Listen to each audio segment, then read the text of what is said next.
Ćao drugari, hvala što ste posjetili moj kanal. U današnjem videu igramo se i pravimo dva uskršnja jajeta. Za prvo jaje sam iseckala trakice od papira i ovo jaje sam nazvala isprepletano. Pogledajte kako sam ga napravila i ajmo se igrati zajedno.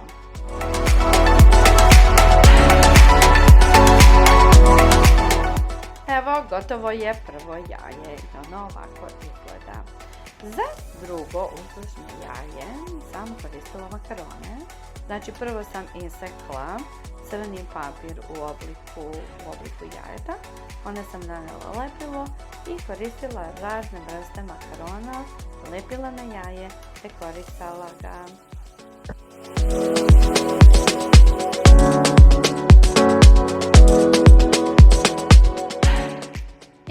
To su bile moje ideje za uskršnja jaja. Ako vam se sviđa, zapratite me za još. Hvala puno, vidimo se.